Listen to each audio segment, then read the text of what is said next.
What up? What up? How's everybody doing? It's Monday. Pulled out magazines. We're gonna flip through some stuff. Let's see what we get into right here. So let me grab them. They got a stack right here. This is Lowrider Bicycle magazine right here. Check them out. Got this really big stack right here of mags.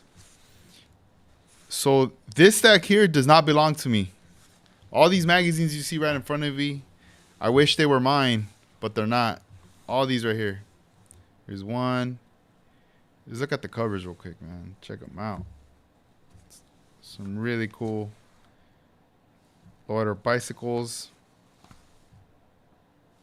Look at that right there. Then we got this one right here. So these ones here, they're not mine. These all belong to Armando Flores right here. He was kind enough to let me borrow these. I have, my stash, my collection of Lowrider bicycle magazines. And, I was talking to him a while back about it and telling him that, I was missing certain issues.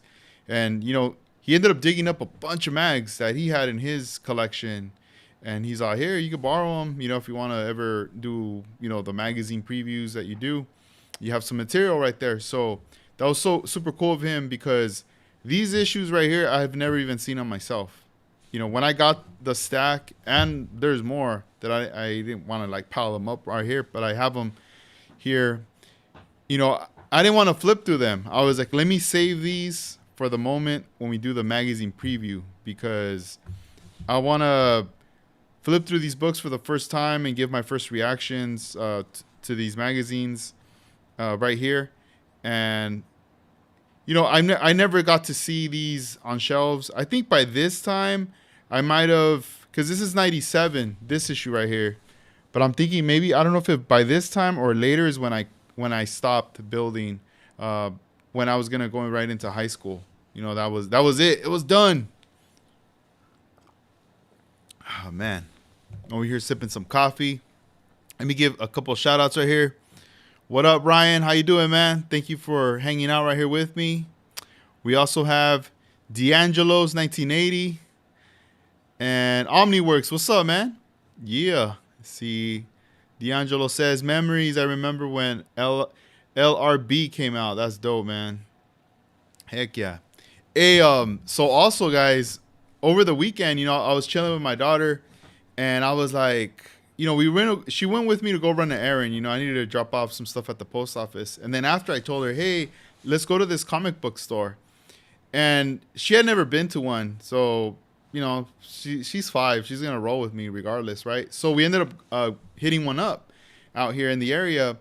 And I went in there and I talked to the guy and I'm like, hey, do you guys sell bags and boards but for magazines? And he's like, yeah, we got them on the back. And I was like, oh, dope. Because back then when I was collecting comic books, I used to buy the bags and boards for those to put them in, right, to protect the magazine and everything, or the comic book, sorry. But I was like, man, I never did it for the magazines. What's going on? Like I have a box, and I'm just putting them in there, but I never officially, bought the whole setup like now. So I went ahead and I bought a pack of like 100, So let me show you, like these ones here, these two, they're already hooked up. Well, this one I need to tape it, but look at this one right here. Man, look at this. It looks so clean, so nice, right? Then the back right there, you got the support right here. But yeah, I thought this was cool. I was like, man. And then this one, this is the first Lowrider Bicycle magazine issue that has Danny D's Lowrider bike right here. And I just put this one on the other day. I was like, yo, I gotta protect these, I know sometimes you'll find some in the wild. There are some that you will find out there. But I'm like, dude, like, I got to protect them as much as I can because if not, then I'm going to have to end up buying another issue, spending more money pretty much. And as time goes on, these become more hard to find and more expensive, And this was a pretty good condition one right here. This, the first one's winter of 93. Trip out on that. But that's the cool thing I like that I was able to get these, and I'm sure you can find them on eBay or even just the local you know, comic book store. You'll find them there. Let me put these back right here. Damn. Oh, check out this cover though. This cover is badass. Look at this. Look at this right here. This is some eye candy right here. Look at the custom work right here. That's so cool. This 59 right here. Even the front of this blue one. That front grill. This is from March of 1960 and it's 25 cents at the time. But I don't know. I just like staring at these. I almost feel like I'm buying comic books just for the covers, you know? It's almost like that vibe. I'm kind of feeling that way right there with this right here. So it's pretty cool. It's pretty cool. So here, let me put this one back as well. And then the last time when we were live, you know, I was just kind of flipping through stuff, and this was another one I had already like pulled out and looked at. This is another cool one right here. But man, there's just so many. But let's start. I wanna get into this one right here. Let's see. Let me give you guys a shout out before I get started right here. Paint Maverick, what's up, man? What up? What up? Models by Ronnie. And yeah, all right. Let's get started, guys. So let me change the view, and then we're also gonna have to might have to tilt it a little bit because of the glare. I feel like there's gonna be some glare. Hopefully not. We'll see. We'll find out. So this one here, let's check this one out. Let's see. Oh, hold on. Let me make sure that we got the right year. All right, because I kind of put them in order so far. So I don't have this issue right here. So this is gonna be the first time I'm looking at this. This is spring of '97. It retailed at $450 right there, and we have here the Evil 65. I'm curious to look at this because this is the Cactus Classic. This show here is where there's a lot of amazing and talented and heavy hitters like car modelers that were here, and then also there's East Coast Scrapers. I'm curious. I don't know if that's a Lowrider bike club or model cars. I don't know. We're gonna find out. And then Tour Windup, Hawaii and Sacramento. Tech tips, fender mods, painting tips, resin casting. So a lot of the tech tips stuff, a lot of this stuff catered to the model cars. But we'll see. I don't know about fenders, but we'll find out right now. Let's see. Oh man, right off the gate, we have. Oh man, this is so cool. So here, let me. Man, I gotta adjust this mic because I know it's gonna get in the way. Because I know I'm gonna be moving the magazine up close, so you guys can check it out. Right now, this is getting my attention right here. So let's pull this up right here. It looks like a 59 Impala or a 60. But let's look at that setup right there. So right away on the roof, there's artwork that was done by Mike Pickle. It looks like a water slide decal, custom water slide, because I had never ever seen one before. And that is a 59 that was used on the cover of the Lowrider Arte magazines back then. And then look at this setup though. Wow, that thing looks really nice. Now that I stare at it, you know, I'm starting to understand and kind of get some of the things that were in on this piece right there. Before I would be like, wait, what? But there's some type of materials I could kind of notice in there. So that's pretty neat. And then over here we have this 64, which looks like the AMT 64 right there. Most likely Pegasus rims, really clean with the nice, looks like a white or ivory interior with gold accents right there. And then let's take a look at this truck right here. And that's cool. You could tell this was all airbrushed. All that artwork. Then it's like a skull pulling down the face right there. That's pretty cool. It's a nice display. Looks like a rotating turntable. And then down here we see looks like a dually. And it's carrying a 39 Chevy right there. That's pretty neat. So let's see right here. For the model features, we have For Your Eyes Only, James Bonzel's Best, Detail Minded, Sweating the small stuff. And then Texas Trio, Lone Star Model Man. All right, cool. Let me see. Then we got the shows, bicycle features, departments, technical. Cool. Yeah, man. At this time, I mean, they were already, I don't know how many issues deep, but I mean, we're already what, volume 5, number 2, and it started in '93, so they're already in it, like going hard. All right, so here we have letter from the editor, lowrider staff. The first thing I'm noticing is there's no more little lowrider plates. Maybe they're gone, or hopefully they're on a different page, but they would always put them in the front, and now it looks like they are not there anymore. All right, so let's see. Let's flip through this. All right, so this is painting tech tips for the bikes. Oh, look at this bike, though. Mystical Twister. It's a nice color. Got the wizard right there. That's pretty cool. What I always liked about these side pages, you could always cut this and frame it. You could always put on a nice little frame right there. Anniversary tour wind up. So this looks like it's in Sacramento right there. I'm trying to eyeball to see if I see any model cars. Dude, come on. Look at this. Crazy. Look at this bike with these huge tire in the back. Oh, come on, glare. Let me see. Oh, it's fighting me. There we go. There we go. That little kid right there. That's cool. Let me see. Maybe I need to... let me see if I zoom in. Can I? Maybe I need to just do that. All right. Then we got this show right here. Man, this page is kind of stuck. Uh-oh. Gotta go a little slow. Whew. I was gonna rip that. History Tour 97. Yeah, I never went to any of these shows. I wish I could have gone. I'm sure they were wild. They're probably pretty crazy out there. All right, we're just moving forward right now. We're gonna get to the cars. These are all the bikes. I know some people love looking at the bikes. The bikes are cool. You know, don't get me wrong. They are pretty cool right there.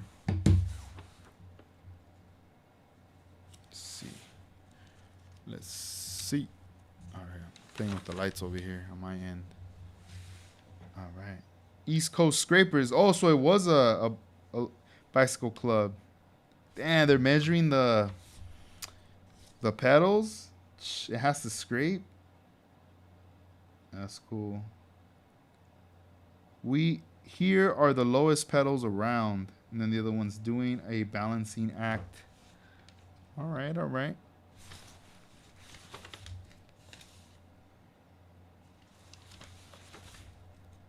Bike council meeting. Dang, they even had that. What a trip. All right, so now we're getting to the halfway point. I think this is where we already know what we're stepping into now. We're leaving uncharted territory, and now we're going into the territory that we most know. Here's that giant poster, which is stapled. You hear that? Whew, we're going slow. It looks like water got on this, or maybe coffee got spilled.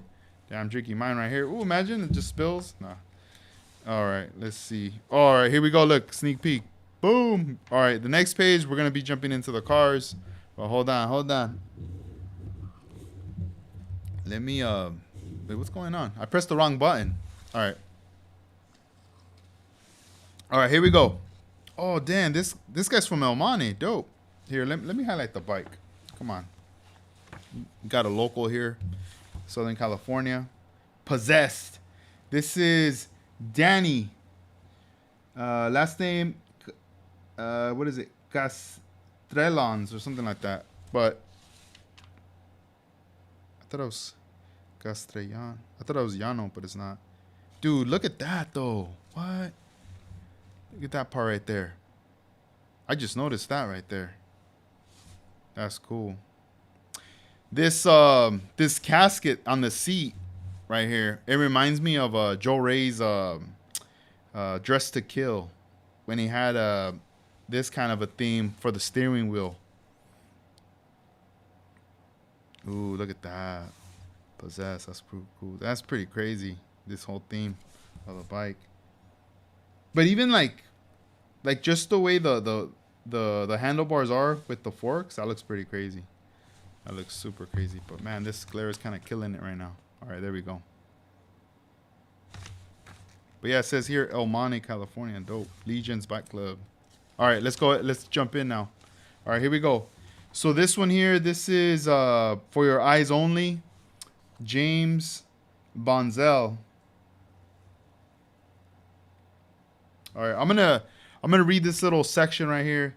Text and photos by Nathan Trujillo. Right here it says, the name is Bonzel, James Bonzel, and the game is model building. Masterful model building. James has been putting together all sorts of cars and trucks for 35 years. When you've been at the game that long, you acquire lots of skills, including what a hobbyist needs most: patience. Right on. So up here, let's see what we see. We see some Chevys. I see a Mercury right there. We got this convertible right here. The engine is very, very detailed right there. Oh, man. Sorry, guys, because it looks kind of crazy. There we go. I'm watching what you guys are watching, so if it looks kind of trippy, I'm trying to get it as best. Then he even has a figurine in there. That's cool. This one here, it looks like it's called Bad Dream, just from the side of the window there. And then this is a nice 59 right here with the white roof. It's like a hot pink. And then down here we got this truck as well. I love the fade. I love how the bottom is like a darker tone color, that purple. And then it starts to fade up lighter into the pink. That transition is really nice right there. Suicide doors. You see a couple of bottles in there as well. That always tripped me out about the models, right? Or even just 101 cars at car shows, right? They put a bottle, they put some glass. It just looks very like elegant, right? And I always wondered, like, man, are they like really once in a while, you know, sitting in there and like drinking some champagne or something, you know, like at the pad or whatever, you know? But I mean, man, I would just to celebrate. Oh, we finished the car. Let's see. This is Master Modeler James Bonzel unboxes his best. And now we got references here, guys, for the trunk setup right there. The undercarriage.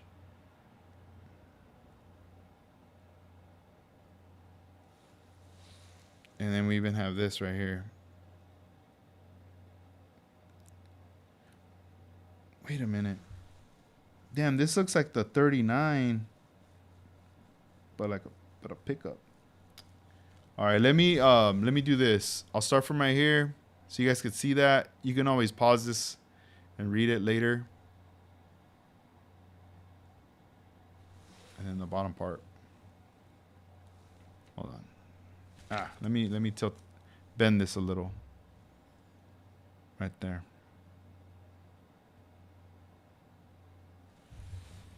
All right. So let's see here. Rockin' Resin. Bodies and beyond resin cast parts are here. All right. Oh, here we go. So we start to see some of the Pegasus products that they're offering. We still see these till this day, which is pretty cool. And I think Model House sells these centers right here, these caps. And then we got a bunch of other aftermarket brands right there that I don't think I've ever even heard of or seen. CMS. Let's see. Resin aftermarket parts left to right. California Model Supply is a new line from Scale Models in San Diego. Shown here are 18-inch speakers, amps from Outlaw Hobbies, Scavenger Enterprises. And then it says SS Specialties, now known as Detail Resources, made a multimedia photo etch and resin boombox. Replicas and Miniatures is the best known and biggest aftermarket resin parts manufacturer. Shown here are flathead headers for a little more horsepower out of that bomb mill. Right on. Dang. That's a trip. Let me see right here. So yeah, this is pretty cool. Like, you know, they're showcasing everything right here from the different brands. I remember hearing about this brand, R&R. I never got my hands on any of R&R resins or anything like that, but I do remember. And here's a Model House. So Model House, I know for sure. I have a feeling they did these right here. These like, these little caps right there. So that's kind of cool. Let me let me stop real quick so I can say what's up to you guys in the chat room right now. Let me scoot back. Let's see here. Let's check it out and read it real quick. But thank you guys too for like checking in. We got what's up, Checo222. We also have Callan Keels 7286. What's up, man? Dan Morasuti, what's up, dude? Dang, from Canada, what's up? And then Jose Algado, what's up, man? How you doing, bro? I'm good. Just right here, just flipping through the mag right here, and it says James RIP was a friend of OG member of Down to Scale Model Car Club. Cool review and chats you do. Keep up the great work. Oh, thank you, man. Appreciate that. But yeah, man, rest in peace, James. Yeah, we're just flipping through this one right here. This is the first time. Let me show you guys the cover. This is the first time I'm actually looking at this issue. I never had this one in my collection. So, but I'm just tripping on this part right here. But yeah, man, I'm just like flipping through this. They lent me this magazine, so I was like, all right, let's check it out. All right, so let's continue here, guys. So all this right here looks like it's all resin stuff. We start seeing right here, and let's see here. So it looks like it's in possibly a 59 El Camino right there. And what looks like a 63 Impala wagon. Wow. And a caddy, glass house. And I believe that's a 39, but like a 4-door? Let's see. Let's read this little section right here. So it says, resin casters have made so many body styles and models available to the builder. From left to right, it's a 60 El Camino from Model House. 77 caddy, 76 Chevy, 62 Chevy wagon. How did I get that wrong? 62 Chevy wagon. I don't know, because it's just the sides look really sharp, and even the bottom almost looks like it would have that chrome trim from a 63. Here, I'll let you guys be the judge, but yeah, I mean it says 62 Chevy wagon. That's pretty cool. And the Chevy 4-door from R&R Vacuum Craft. That's nice, right there. And let's see here. What is this? It says, what is a stretch sprue? For many years, modelers have been using the most useless part of model car kits for scratch building. The plastic tree that the model parts come on. How? By heating up the tree over a candle and pulling on both ends. The heated up plastic, after being pulled, makes a very thin, straight plastic strand. The techniques takes some practice. Oh, okay, I see it. Damn, so they're highlighting all these little areas right here. Because, you know, we're so used to cutting out all the parts, and we're left with these trees, and we just like toss them out, you know, put them in the box, and then after a while we just like throw them away, and we don't use them. And then next, you know, we're like out there buying styrene strips, things like that, and spending more money or whatever, you know. But that's pretty cool. That's a good idea right there. I don't know if you guys ever did anything like that back then. I know I didn't back then. I really wasn't aware and tune what was going on. I was just straight just building like out of the box, at the time when I was a kid. Let's see here. So over here on this side, they're letting us know the sources of all the companies. It says sets from making resin parts: Ace Resin, Illuminate. Oh no, Illumalite, Castolite, Castpro, Micromark, and then resin body casters. All American models, R&R Vacuum Craft, and her Deeks models. Oh, right on. That's pretty cool. Dan, send the envelope right there with the 64 cents, right, for the postage and stuff. That's cool. All right, let's head back and let's check it out right here. All right, so now, here we go. This is the Cactus Classic. This is one of the big shows right here. This is back in '97, a really like a prime era for a lot of modelers right here. I think by this time, a lot of these guys already had honed their skills. They were already busting out some crazy stuff. They're probably already into like their 4th, 5th, 10th, like banger of a build. It wasn't like, oh, I'm still learning. It's like, now we're busting out now. We're like Metallica just dropping albums now. Oh, all right, let's go. So we got the Cactus Classic is Southern California's last major model car contest of the year, and for many of the most important model car contests of the year, as Southern California Model of the Year winner would be announced. As you might expect, the competition was fierce and interest ran high. The 96 Cactus Classic in Victorville, California welcomed more than 500 modelers and modeling enthusiasts to check out some 380 models. Dang. All right. Let's see. All right.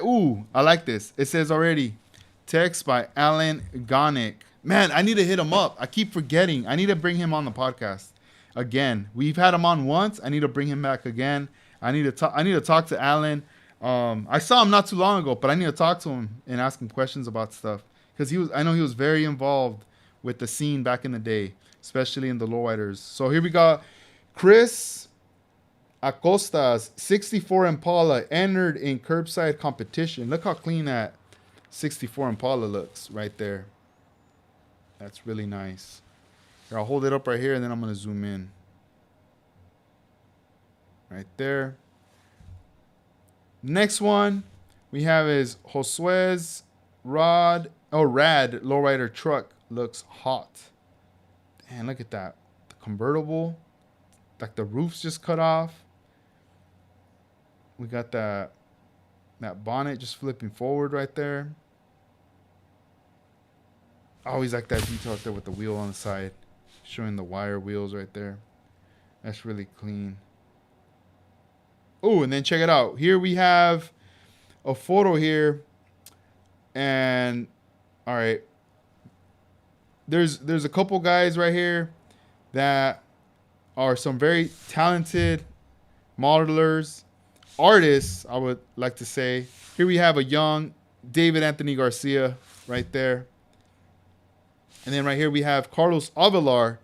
Carlos Avelar, he joins us during the podcast. I don't know if you guys ever noticed, but he pops up, says what's up. He's in there, showing love, commenting, and just tuning in, being part of the hobby, everything. Like back then, he was out here in Southern California building and busting out with model cars. So that's dope. They captured this photo right here, this moment. So over here we have Ralph Guerrero did a skillful job on this full custom 92 Chevy 454. Man, look how clean that photo looks right there.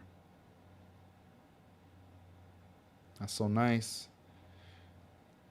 And then right here it says, the final show to determine the best modeler. Then over here we have, looks like a nice ivory cream color 51 Chevy from Manuel. Regalado. That's nice. And then down here we have Jose Gonzalez, Josue, the help from modelers in his club built this best model car in the circuit, awarded model car of the year. Congratulations, Josue. So this car right here, I've seen this one in person. I've actually have held this in my hands. This one here, it's a really, really amazing model when you see it in person. When I was building my 67 Impala model, not a real car, a model, the one that's right up there, there was certain things that I needed to do to that car, but I actually needed to look at this car to study it, to do what is it that, of what I wanted to do. Let me see here. And it's not the same. I don't think it's the same car, but let's see. So when I had done this one, man, I still need to fix it because I think this one like got a little banged up. It like fell, not something high, but let's see if I could kind of tilt it. But the face, the face of it, hideaways. There's a lot of certain things that went into this car back in the time when I had done this. See, I still need to fix that wheel from when I jacked it up. But this model right here, I needed to study this one in order to observe and do what is it that I wanted to do back at that time. And this is like 2017. Yeah, I would say 2017, around that time. Let's see here. But yeah, this car is crazy. Like it's super cool. The inside as well. There's a lot of detail in the inside. But I need to look through my photographs. I'm pretty sure I still have some photographs of the car that I can show you. Oh man, look at this though. Look at this one right here. A 59. Wow. I don't think I've ever even seen this one. Dang. So it looks like the front, obviously the front clip, suicide moving forward. Everything, I'm liking this. Everything's all molded right here. Really clean. And, all right, so the hood almost looks like it looks like it's hinged sideways. I could kind of see a little bit of the tubes right here. And the wiring. Wiring's also painted in purple. That's neat. You can see the wire right there for the front clip. Yeah,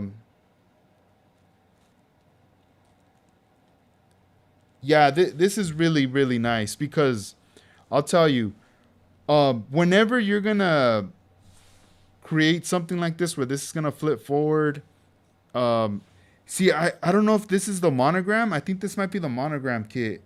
But I don't remember if the monogram kit, if the door's opened or not. I can't remember. Let me know, guys, if you guys know. What up? Hey, Mars Garage, what's up, man?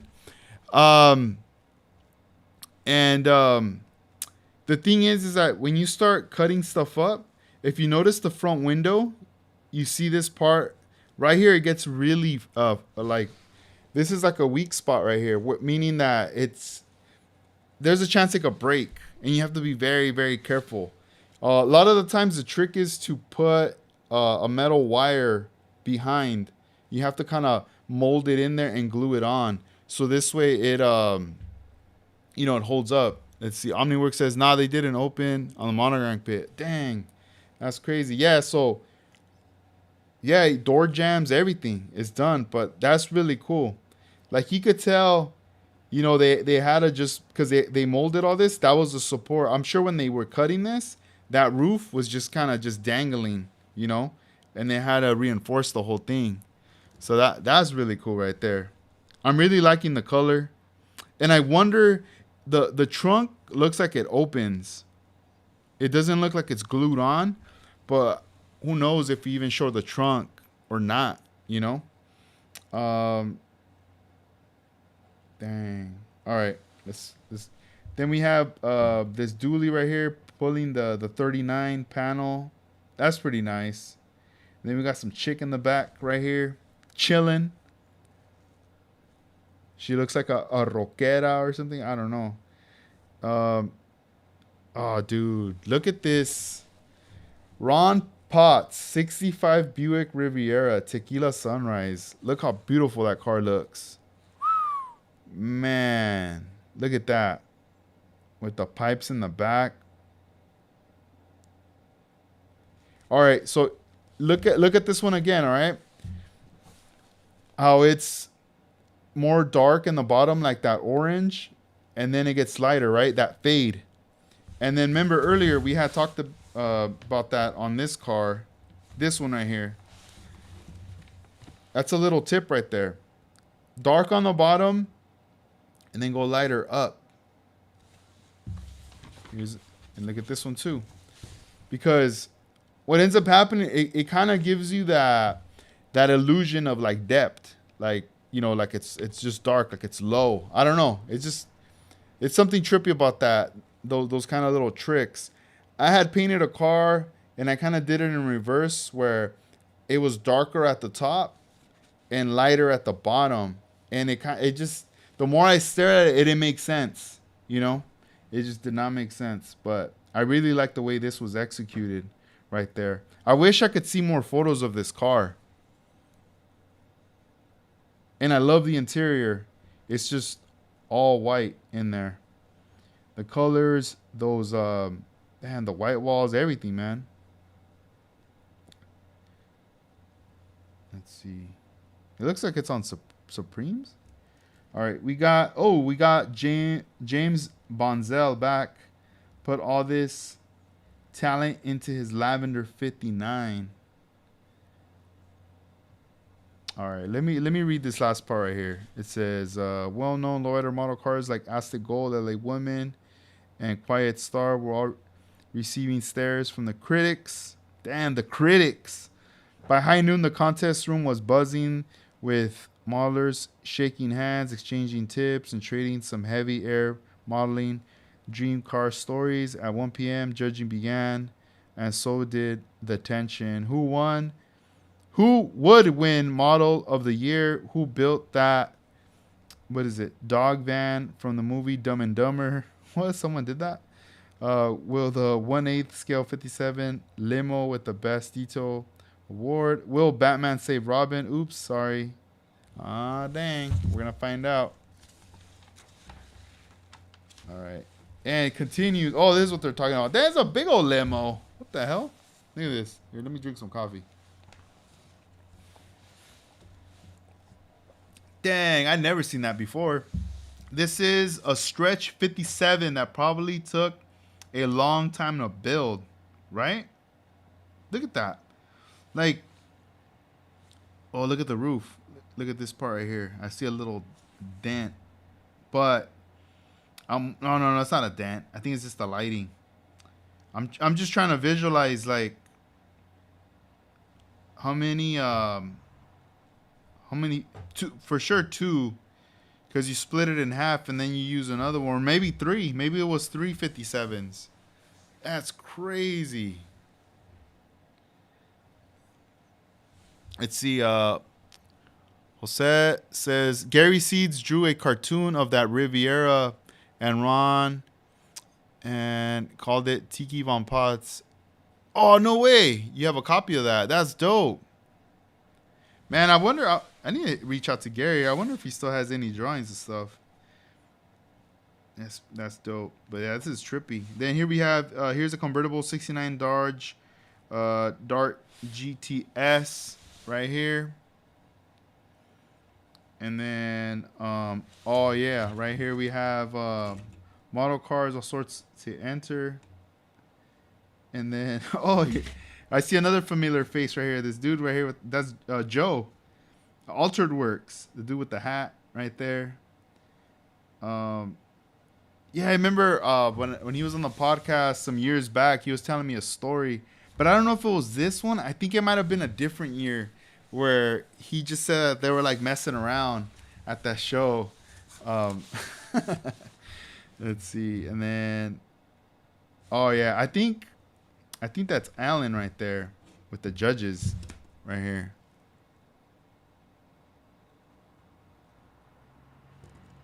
Damn, they're judging. What do we do? What do we do? Let's see.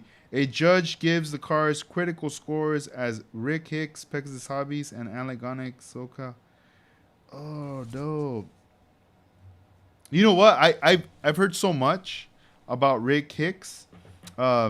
Some of my friends that I've met, they speak really highly of him, and they learned a lot from him. I never got to meet him.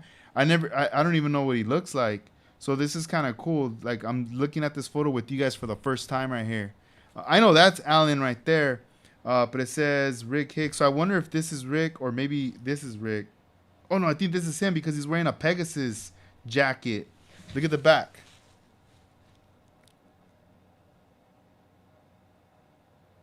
I could kind of make that out, but it looks like it says Pegasus. Damn, that's dope. That's pretty cool. Because he did some dope models that were in these books too.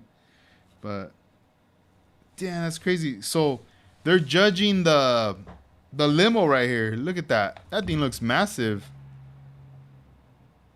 I'm like, what the hell? It looks way bigger than the car. Yeah, it's like 1/8. All right, so here we go. Here's the issues. Yeah, like I'm missing this one, missing that one. Yeah, I don't have that one. Missing this one. And this one right here. So yeah, there's some I need to catch up. Some of the other ones I do have, but they're not mine. You know, they were just lent to me to do the preview here. Let me see here. Oh man, now we're back. But here, let me go back. Let me see. I wonder what happened. Did they say anything? What is legal?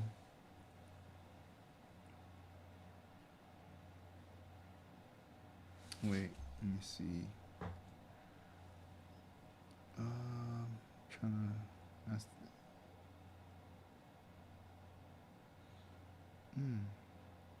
Oh wait, are they talking about the show? Because I don't see no winners here. Dang, what is this? It says with every show comes controversy. What? At the Cactus Classic and elsewhere of the model car circuit, this past year, the talk about team building. Team building is a practice of several modelers working together to build a single model, such as Jose Gonzalez's case, where the Masterpieces Model Car Clubs shared a construction of his model Aztec Gold. Naturally, this caused quite a dispute after the announcement of the winner. Dang, beef. Hey, bro, you can't do that, dog. Nah, I'm playing. Let me see. What is legal? Let's look at a make-believe example. Steve has a model. Steve's friend Phil is a better painter, and Steve takes the body. Oh, okay. So he's breaking it down as to like kind of what that entails. The model completed and entered a contest. Is this legal? No, not as regular entry. Why? Almost all modeler contests, not only cars, lowriders, have a rule. Modelers entered must be sole work of the entrant. Dang. Let's see. Some have defended team building by pointing out that in a real car contest, a car is almost always built by several people. And then it says, and the owner receives the credit and the cash. What? They give, so the owner, if like on a 101, the owner wins like 100,000, let's say, on a major contest, he's not going to break everybody off. He's just going to keep it on himself. Dang. Even though the acknowledges of the people who have worked the car may be true, but many champion car shows have one builder, lowrider, who did all the painting and the body, engine, interior work. This is a very rare thing in a real cars, but normal in model car show events. Some argue for pro class model contest. Here, I don't know if you guys can read that. I don't know, I feel like I'm reading too fast, but this is interesting article right here. Maybe I should do a video about this. Hey, but I'm not a judge though, so I don't know. I don't think it'd be any valid or whatever. But just from reading it, it sounds like, you know, it's stating the Aztec Gold, the one I was talking about, that was a group build, you know, more than one person, right? So when they announced the winner, people were tripping. Like, oh, what? Like, that's not legal. It should be maybe another car, because that was a group build, not a single person building, right? So it's kind of a trip. I do see both ends of it. I don't know. Whenever things like this go down, I'm not really like, oh, let's side with one side or side. Nah, I always like listening to both sides and seeing the both point of views, just to really, and then also see the point of view of like a judge, or see the point of view of like, what if I had a show? What if I hosted one and that happened? What would I do? What if I was put on the spot? Like, hey, bro, like, you need to make a decision. Is that legal? Not? Is it disqualification? Like, what happens? So it's kind of interesting. I'm gonna read the whole thing later again. But it's interesting because of the arguments, right? The arguments of, well, in 1-to-1, the owner owns the car. He hires a painter, professional painter, to paint the car, but then he might hire a professional fabricator to customize the body of the car, and then an upholstery shop to do a custom upholstery interior. Maybe someone to design the grill, the face, custom. Then a 10th person to pinstripe the car. Maybe a graphic designer to design the rims and this and that. Right? It gets crazy. Then at the end, a car's created, and you have a team now, right? 101, boom, bust out. Let's just say it's the Roadster Show, or I don't know what other contests go down, but contests, right? And then let's say you got someone who's like, I bought my car, I did all the body work in the garage or my shop. I also did the engine. I painted it myself. I did everything myself. Nobody helped me. I did all in-house, right?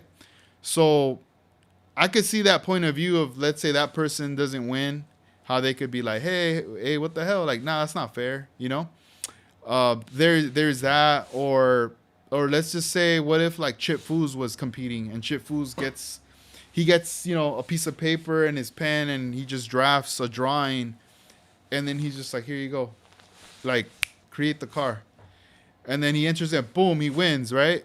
Then that's like a third thing. Now you have someone who has a team, but it's like he just drew the drawing, of like what the visual. So I don't know. It's really interesting. I mean, I don't know. I could see every point of view, and be like, dang, I know what you mean. I feel for you. Like, I feel for you. So that's an interesting one, but it's also, I feel like if somebody was throwing a contest, that should probably be something. If they're not down with that, make sure you make that clear in the rules, that way there's no like surprises.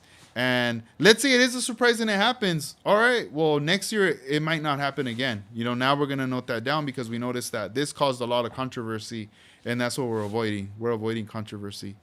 But regardless, there's always going to be controversy. No matter what, there's always going to be controversy. Not everybody's going to be happy with the outcome of whatever, but hey, that's just the way it is. And don't take it personal. Just, keep doing what you're doing. At the end of the day, if anything, if it's looked at as something negative, I mean, it got some attention for sure, and it became a topic of conversation, and it's just also a motivation thing of like, what, next year I'll do this, or hey, why not have a category dedicated to just that? That way it separates everything, and we don't have to get into that. But Dan, let's get to the next page, because we're not done. Check this out. Cactus Classic. We still continue on. Oh, man. Here we have... Oh, it's the first time I ever see this. Cactus Avalar 65 Impala includes some great modifications. And it looks like a 65. Right here we got the open doors, suicide hood. And then this is... I never seen that right there. With the back part opening right there. And then next one we got is John Casper's 93 Mercedes with a modern entry right there. That's cool. Yeah, it's a trip. Like, I had seen some cars where they would show like BMWs and stuff, and I always wondered what kits are those. I never saw those, you know. And it would always be nice when they'd put like lowrider wheels on them and stuff like that. Let's see this one here. Ooh, this is obviously famous David Anthony Garcia right here. Check that out. That is so dope, man. This was like his take on that. What is it? Is it Punch 84 or 83? I think it's 84. I don't know. I could be wrong, but you guys let me know. And then down here, we have only a modeler like David Anthony Garcia. Another one would come up with something like this. Look at this, though. Man, all those pipes right there sticking out. That's so dope. Really nice custom. And then the bottom one right here, we have veteran modeler Nathan Sills placed first in the curbside class with his 49 Mercury entry. Damn, you could tell those are like aluminum wheels too. Right there. All right, so let me read this part right here. Dang, let's see what right here what it says. It says, all right, let me move on the bike real quick. So it says, at 2 p.m., with a sigh of relief from the judges, the results were in and the numerous questions were answered. Daryl Gasaway from Low Left Coast Contest, San Diego, California, tabulated the points for the Southern California Model Car of the Year, a.k.a. the SCMCY. The award ceremony began 1.5 hours later. The winner of the SCMCY was announced by Rusty Claus in the house. Congratulations to Josue Gonzalez, Aztec Gold, for winning the highest honor of the year, which marked the end of 96 model car competition. Damn, that was the end. Let's see. And then by 4 p.m., all of the tension and excitement passed, and it was time to collect the models and say one's goodbyes until next year, when the new model contest season begins at the Lower Left Coast event in San Diego. The 97 competition will feature new rules. Ooh, what'd I say? Right there, new rules. All right, here we go. New rules and maybe a new winner. Anything can happen, so you can better plan to be there. What? Dang, that is crazy. All right. See what I said?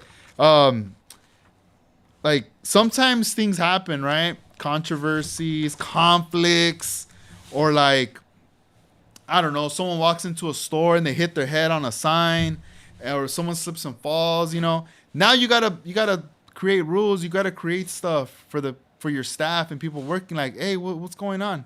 We can't be having this nonsense, you know. We can't be hanging signs low on the store and then people hitting their heads. We're gonna get sued, you know. I don't know, any little thing, you know. You have your employees and someone's slacking off. Well, hey, let's create a rule right now. That way he stops slacking off, you know. Anything, right? But right here, dang, I'm sure, you know, a lot of stuff, a lot of rules came about it. I might have to put a bookmark on this and save it, because I think this is a question I want to bring up to David. No, not David, Alan Gonick. Alan, let me see. Let me flip back. All right, right here. Alan Gonick. We're gonna have to like save this right here. Here, let me put this right here. Right there.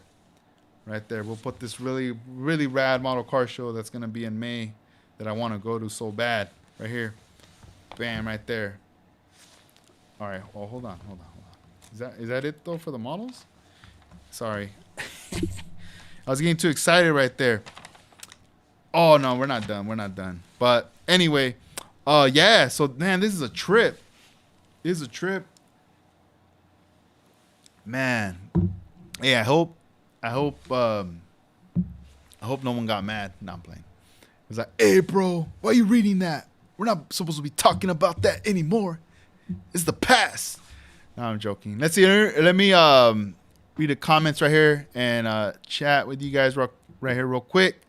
We got Kyle. What's up, man? How you doing, man? What's up? Another late night live. Yeah, man. Thank you for chilling right here. And then Jose, he says, I do remember that there was some controversy at the show about to build what. I thought it was funny at the time. At the time. Dang. And then if memory serves me right, I think Gary painted that truck for David. And I think that was all about showing each other respect. Oh, that's dope. Man, I really like the colors in this this truck right here. They're really nice, man.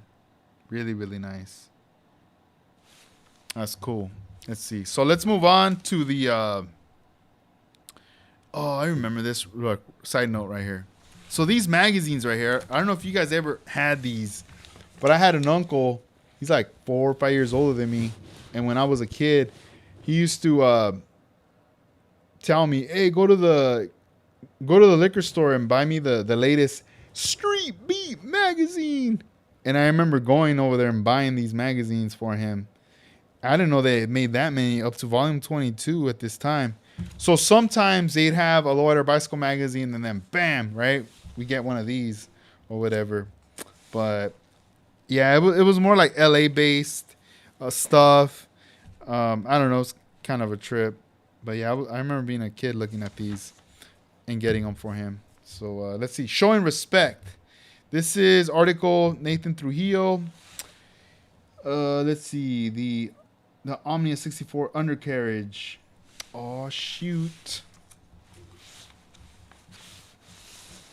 Let me see. Here we got, oh, cutting it out. Oh, cutting out the bottom. Oh, okay. There. I'm like, what are we doing here? We're doing the not servos, they're just like the little motors right here. The respected hydraulics method to make your models groove. Look at that right there. All the tech stuff right here. You want to learn? Get all techy.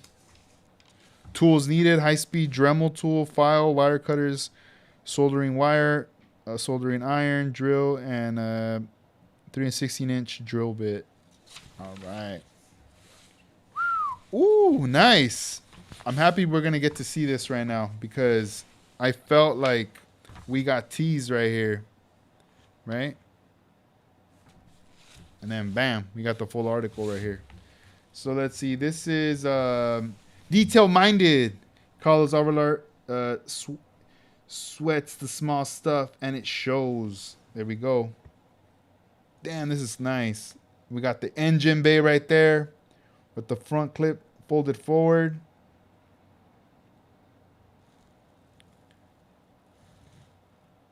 We got a nice 57 right here. Oh, and then this is from the model that was in the competition right there. But now we get to see the engine bay right there. A lot of detail parts. Then over here we have the display of the 59 right here with the front part and the mirrors in the bottom showcasing everything. The trunk setup, engine bay, interior. Very clean, really nice. Here we go. Let's see how close we can get right there.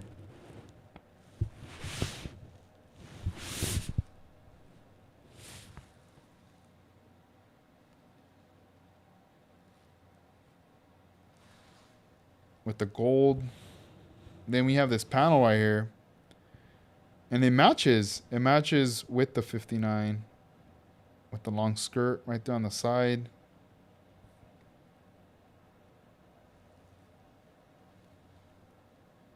And then here we have the interior as well with the pump setups and an Imperial's plaque. Really nice stuff. Ooh, the gear. Man, I wonder if somebody in that used to work for Lowrider back then, or maybe in a storage unit, there might be boxes of this stuff that they just forgot they had. It's like it has to be somewhere. I always wanted this shirt because I always liked the car ripping through the paper. I always thought that was pretty dope. I never saw these ones though. Damn, this one looks expensive. Oh yeah, dude. There was no way I was gonna be able to ever have this as a kid.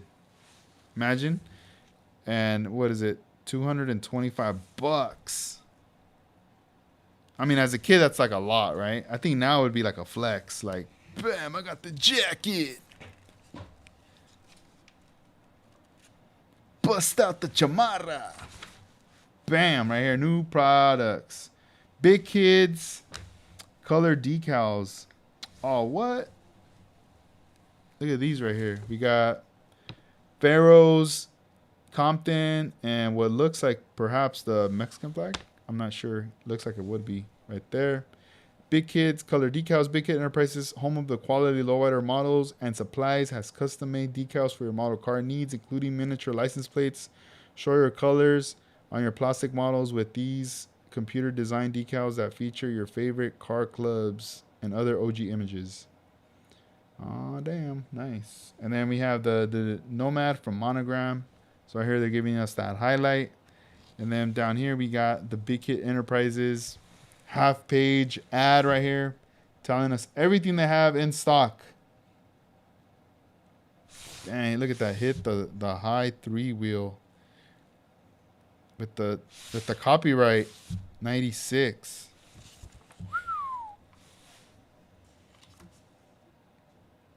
Black gold lowrider models. Where was this at? Oh, this is in Texas. Nice. Oh, here we go. Now we're going into Texas. Texas Trio. All right. Let's take a look right here. So we got on a recent trip to Odessa, Texas, to cover a car club bike show. LRB discovered that model car show was also in progress. So to add to the pile of so many great modelers, we selected 3 winners to show their stuff up close. May we introduce you Daniel Rodriguez, Freddy San Miguel, and Joe Gonzalez, and their 125th scale creations that display Texas size talent. Nice. All right. Before we continue, let's say what's up. Laying Low Hobbies, what's up, man? Thank you for joining us right here. Let's see. So we have Daniel. First up, this is Hydro. Is Hydro Whiz kid Daniel Rodriguez, 8th grader. Damn, he's got the hopper right there. That's really cool. And then Freddie. Our second modeler is Freddy San Miguel, who displayed a 64 Impala, 96 Mustang Cobra, and an 87 Ford F-150 right there. Then we got Joe Gonzalez showed up at the photo shoot with his red and blue 95 Chevy Dually.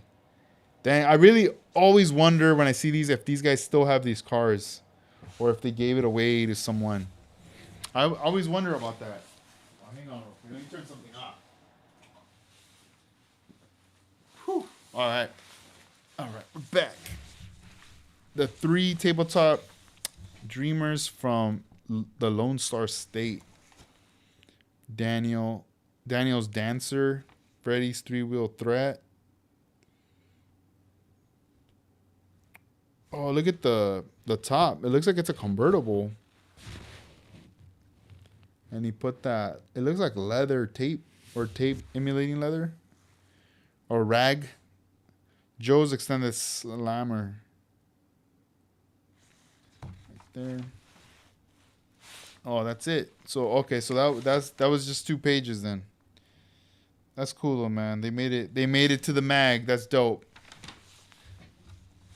Now we have model reviews, styling 65, Monogram's new 65 Chevy Impala, and then we have the Super 70. So as a kid, I always talk about the what is it, the man, why am I so zoomed in? Let me see. As you know, I always talk about the 62 Bel Air, the AMT, like these ones right here. So this box art with the gray, that right there is like what I would see at the shelves. That's why I kind of put those models there. because to me it's like eye candy. I like looking at that box art because it's really plain background, just the car itself, right? And when I'd go to the store, it was always I was always gonna buy a '62 Bel Air or a '58 Impala or the '49 Mercury. Those were gonna be my two go tos, right? And uh, you know, one like later in time they busted out with this '65 monogram. I remember, and I remember being so excited that like I was like, oh, '65, something different, right? Oh, and another one that I'm missing out on is the '59 monogram. You open the box was huge. You open it up, and the styrene was like blue, right? So, so this one here, I was like, when this one came out, the box was huge too, and I was like, dude, like I'm really digging this or whatever. So I bought the kit, and I ended up like building that car. At the time I painted it just all red interior, everything red, right? I put the wheels and everything, and I took some photographs of the model, but the photos are crap. Like they're so blurry, you can't even, like, you just see a blob of red and like chrome in there. So so I was like happy to have the '65, and from then on, the '65 Impala was like I had a huge liking for it, for that car. And then this one, I believe the car is like a lavender color, like the real car, on the box art. So I thought that was super cool right there. Let's see what else. But yeah, it's just kind of breaking it down right here. I'm on it, but yeah, this is like the stock wheels right here. This 70, I didn't get my hands on one until I got back into model building. I think I was it had to be like 2018 or so when I, no, not 2018. I'm going too late. I think it was 2016 when I got my hands on finally on a 70 at Pegasus right there. And then Model Master. So about Model Master, I remember I used to see it at the stores, at the hobby shop, but I never bought Model Masters. I always felt like Model Masters was like expensive or a premium, so I would always settle for whatever I can buy in testers glue, whatever, the very minimal stuff. But paints, we were, me and my friends would buy the tester stuff, the tinier little bottles, but never the Model Masters, because those were always a little bit more than the other ones, and but I always liked the the colors of their packaging and everything as a kid. Let me see here. So what do we got? Snapshots. Oh, look at this bike with skirts. What the heck? Gangsta tough mini skirts. That's a trip. That's kind of cool. Yeah, and then you got these pages. These are the pages when you're like a kid, you're just like staring at it. And then your mom comes in, your parents come in the room and you're just like, yeah, cool. And then they jam and you're like, that's funny. And then we got more chicks. And I still have this CD right here, guys. One day I'm gonna bust it out. I should have it up here actually. I'm gonna bring the CD out. I'm gonna display it, because when CDs were coming out, I remember like I had my cassettes and I had like volume 2 on cassette. But I remember telling my mom like Christmas was coming up, and she's like, "What do you want for Christmas?" And I was like, "Oh, I want this CD, old school volume 1, but on CD," because they were starting to bust them out on CD. So she bought it for me, and I remember getting it for Christmas. And at the time, I think too, the portable like CD, like Walkmans, were becoming more affordable. But it wasn't Sony. It was like Iowa or something like that. It was like a 4-letter word. That was like a compact, whatever, like a CD player, right?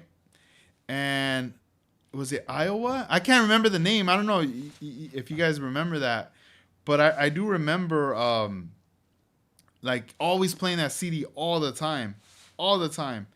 And what really grabbed me was because you see all the artwork of lowrider cars on the covers. So I was always like, man. So I had Volume 1 on CD, this one on cassette, and then I got Volume 3 on CD, and I never got these other ones. Like I could never get my hands on them. It's either like I never saw them, or I just never did. And then later I started seeing these rap ones, but I never bought them. But I always thought the artwork was dope because I felt like the artwork uh, went along with these, right? And then I would always look at these, but I never bought these. I never had interest. Like, even these look cool, but I never, I never bought them. But yeah, I probably had a high these. They'd be like, yes, okay, get rid of that. Nah. And then bam, we got all the house stuff right here too. Latin house, that was huge back then. And then we got Latin oldies. I never saw this. I don't get it. Latin oldies, but bam. But I'm saving this. Like I said, I might have to put probably a different paper because I really want this flyer. Man, that's crazy. This was a cool one. I hope you guys enjoyed flipping through this book right here. But I need to find that CD. That's for sure. Let me see. Let me go back on you guys' the comments right here. Kind of just skipped through. I just kept rambling on. Let me see. The 59 monogram Impala I built when I was probably 12 or so. Just redid it a couple of years ago. All awesome kits, good memories. Oh, it's dope. And I just built that 59 Impala. Oh, nice. Yeah, the one you just got done recently. That's dope, man. And then I built the monogram 59 Caddy when I was a kid too. One of the only ones of my builds that has survived to adulthood. Oh, that's awesome. Yeah, man, keep it. Keep that thing. And what's up, Leon? Let me see. I bet your 59 turned out awesome. The paint job gave me hell. No, that's cool. I like that you got it done, man. You pushed right through and you did it up. And then, let's see. Oh, Jose's like, I remember building on a budget. Yup. Always frustrating, but sometimes they seem like they want to fight back, don't they? Yeah, I've talked to Dennis Matthews, and he built like a 60 Impala, and that's the one that always was fighting him. Oh, there you go. Yeah, Iowa. Let me see. I had a pull-out stereo by that company in my lowrider back in the day. I still built on a budget. LOL. That's funny. Yeah, man, it's a trip. Like how it was like back then, with like the budgets and stuff like that. Like how much money, I wasn't getting an allowance or anything like that, and I wasn't even trying to.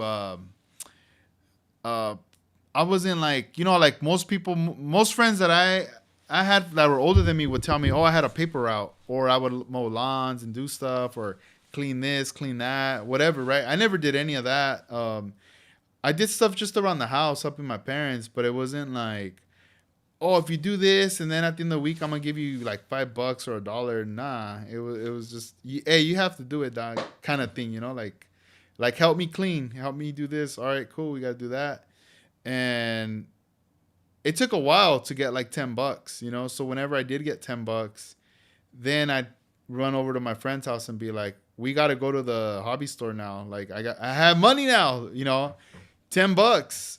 And for him, it was easy. I mean, he would just tell his parents like, hey, can I get an allowance? And they always hooked him up. So we'd ride our bikes and get to the hobby store. And I in my mind, I already kind of made my decision. I already kind of knew what I was going to get based off of the budget. And, would get the stuff, go home or to my friends and just paint it at his yard and just have fun right there. And I remember after a while, it's a trip because that fool would buy kits. Like he'd buy more, like 2 or 3. And and he would just start like building them. And after a while, he would like throw away the instructions, or he'll throw away parts. And then he'd be like, I'd be like, oh, why are you doing that? And he's just like, nah, I don't know. I'm not feeling the kit or whatever, you know? And then later he'd be like, hey, do you want the kit? You can have it. And I would be like, oh, you're a fool. You purposely like threw all that stuff away. And now you were like, here, you could have it. So I would take it, and then I'd start figuring out how to put it together. So it was almost like a challenge, sort of. And what sucked is like a wheel would be missing, something would be missing. So I would be like, oh man, if I display this car, I have to display it in this angle because it's missing a wheel, you know? And it's not like I was going to show these. I wasn't going to no shows. I didn't even know anything was going on. You know, it was just for myself in the house, like putting it in the room somewhere. You know, that's all it was at the time. But that friend, he, I don't have his number, but I do see him from time to time, and it's like I almost feel like, hey, one of these days I'm gonna tell him, hey, I have to I gotta record you right now. Let's do a quick like interview, and I'm gonna ask you about building models back then, you know, and I'm gonna bring up those questions. Why'd you do that? You know, why would you like throw a part or whatever and be like, here, you can have it, and see if I could open up some memories for him from back then. I mean, I don't know, who knows? Maybe he doesn't remember, but I still see him around sometimes, you know? It's weird. Not weird, but it's a trip. I still, once in a while, will come across childhood friends from like first grade. And I'm like, dang, we went to first grade, junior high, high school. And then after that, you know, everyone went their own way. But we still randomly like come across each other, you know, and just say what's up. So that is kind of trippy. Let me see here. So we just went through this one. Bam, we got so many of them right here. There's a lot of them right here. Here, I'll put this one over here.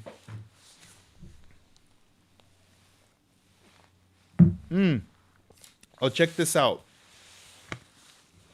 I bought this the other day on Instagram from Tom Kelly.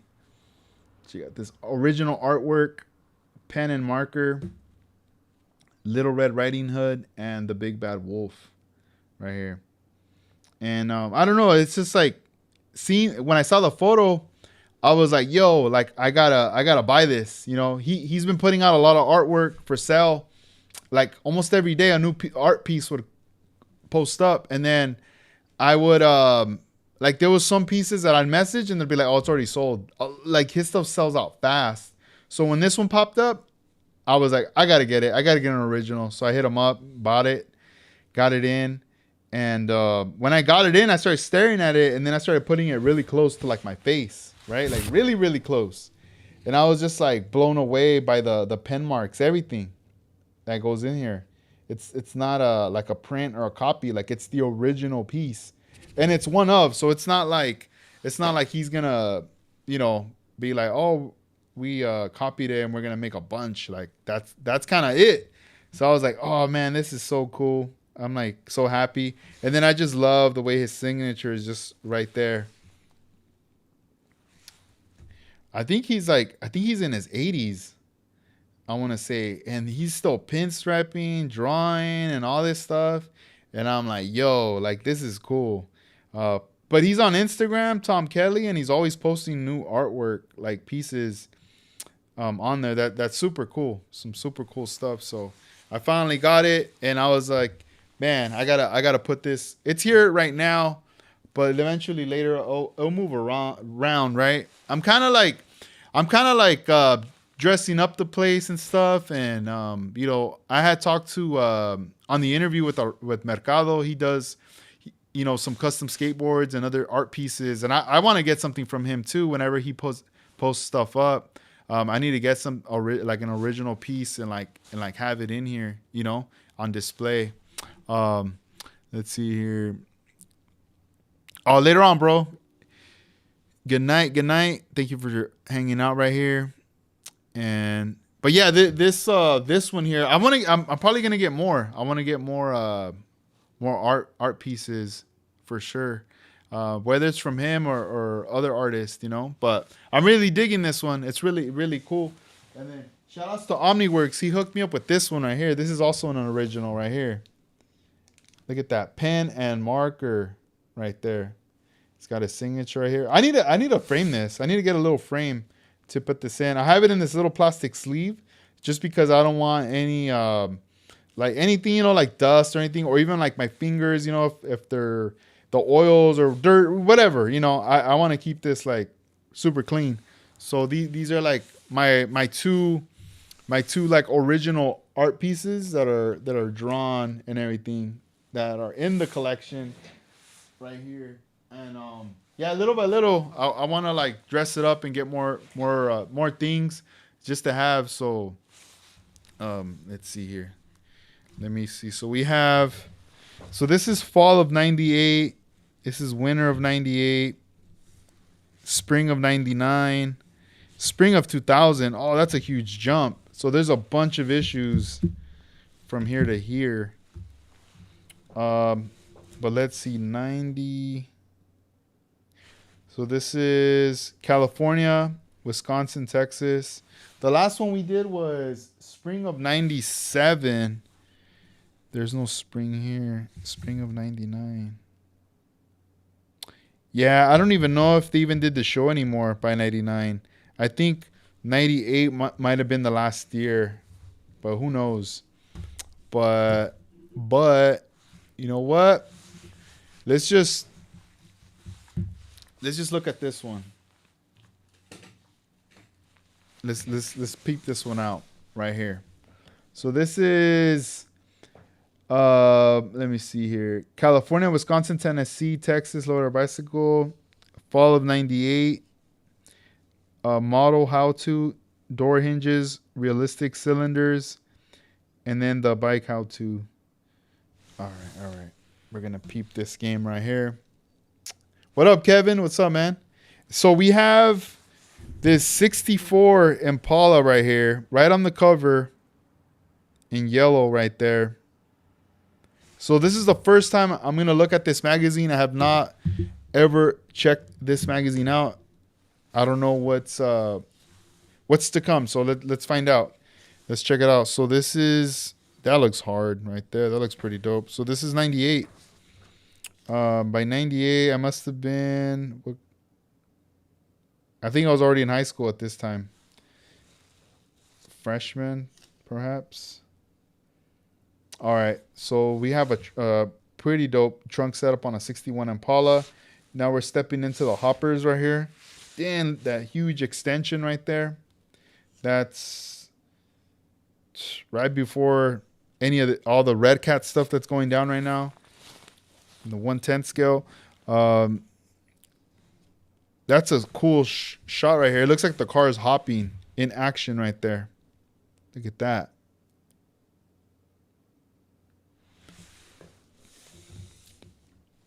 And then this one here, what is this? These wheels look like the Herb Deeks wheels, but I'm trying to check this out. Then we got shows. So first annual event is a winner in Pasadena. All right, Pasadena. Oh, Ontario. So-called Classic. All right, dope. Dope. All right, so let's see. Oh, check it out. They gave us the license plates. All right. Let me see what's going on here. Because in the last one that I did, they didn't give us the license plates. The license plates were gone. Now they're back. So that's cool. All right, let's see the back talk. All right, so I'm going to kind of cruise through these because these are mostly the bikes, but I will pause whenever we come across something like this that shows the model cars. And let's highlight right here, New Style Model Car Club from Houston right there. I don't know if any of you guys might know any of these people right here, but that's the New Style Model Car Club from Houston. That's pretty cool. So they were out there representing at this event in Houston. And let's see here. Knight's Quest. Oh, that's interesting.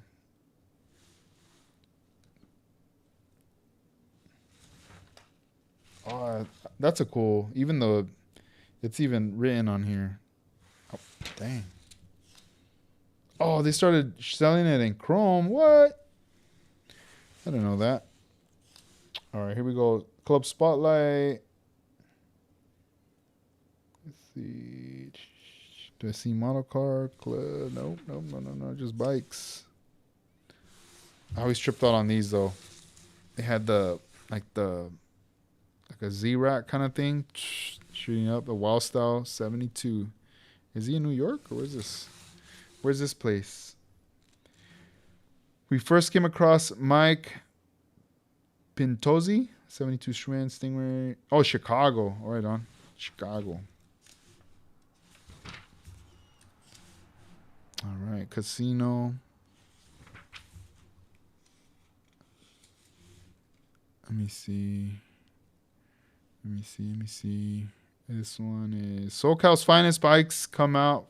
Player de Año Azalea Festival. Let me see. Real quick. OmniWorks, you say fall 98.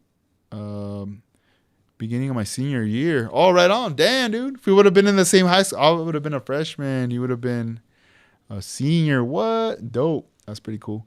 Let's see. Kevin Smith, my friend Claude Wilson, was saying cool things about you. He passed away back in March. R.I.P. Claude. Oh, damn, man. Rest in peace to Claude. Let's see. But yeah, that's nice of him, man. Southgate 98. Man, that looks like a trip. Hey, this isn't a Schwinn. Is that like a... It looks like a BMX style body shape.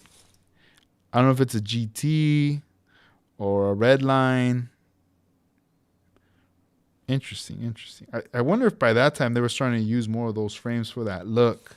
Even this body shape looks different right there. But anyway, let's flip through this. Right here. Showtime. Oceanside, California. Oh, they're talking about pinstriping right here. Cool.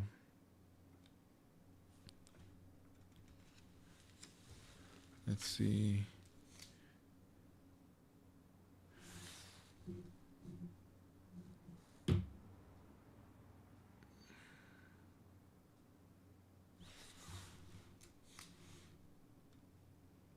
Fantasy blue? Damn, look at the chain. Oh, so this is the cover one. All right. So that's a crazy layout. All right. So now we're going to be stepping into the models. Every time we get to the midpoint, for the most part, after this is his model. So this is a huge poster that, bam, right there.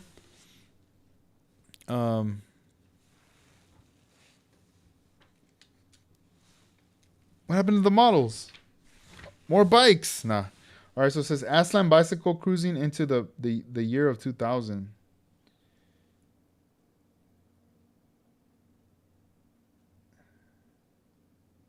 All right, dang. So Aslan Bicycle. So this is the one they're promoting. That's the new one. So this is the warehouse. So what happened to this warehouse? Dang. Because I still wonder, like, where's all this stuff at? Like, there has to be a stock somewhere of bikes that maybe never sold or got left over, you know?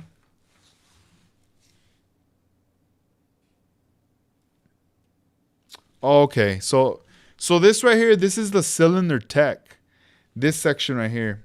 And I mean, it looks, you know, we don't see any photos. All we see is like a layout, like a diagram kind of thing.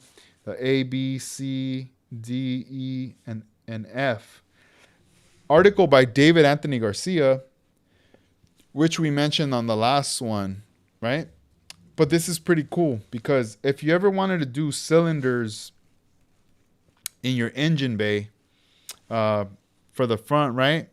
this is a really nice a layout of what you can do, especially if you're gonna run like hydraulic lines and stuff, like going into it. I don't know. There's just a lot of cool things, but yeah, this is really nice. On this other one here, we have is Armando M. Avila, and he's talking about the hinge tech, open and shut case. And then here we have the sizes for the hinge. Yeah. So here, I'll show you this side right here real quick. Hinge your doors and judge for yourself. And then here's a layout right there. Look at that. Door fender, the way it opens. And then even suicide way. Wow, that's cool. Regular way, suicide way. What a trip.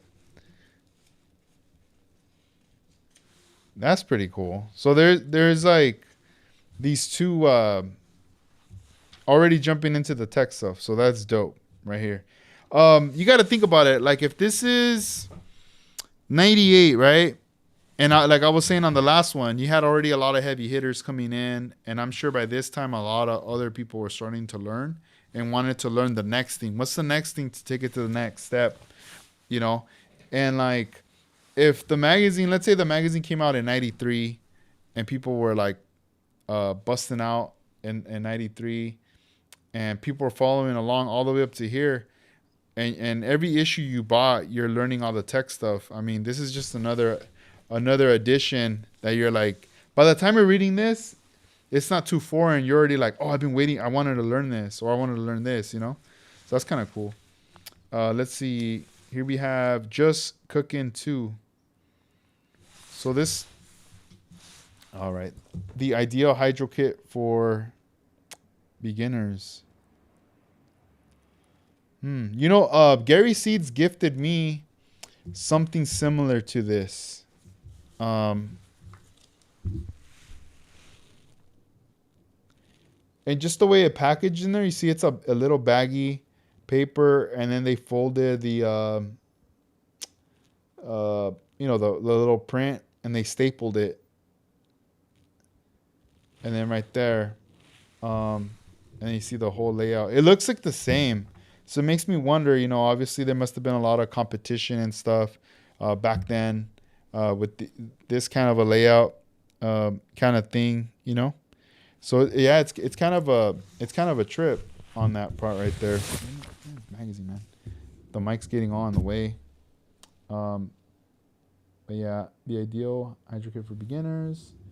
Very few tools are needed to complete the 4 steps involved in making the cooking hydraulics jump and bounce. Yeah, let me grab that piece. Let me show you.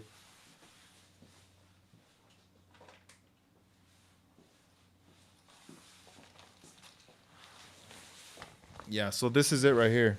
This is what Gary Seeds gave me. So it's still sealed. It's never been open. It still has the staples intact right there. So this is a different brand, you know, most like a competitor to this, or maybe it's the same company. Who knows?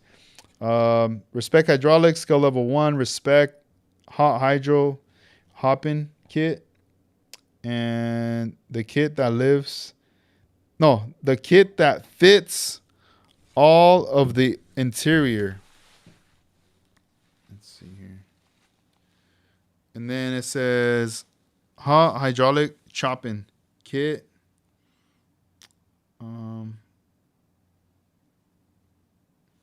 Let me see. Hold on real quick. Trying to peep something. Hang on real quick, guys.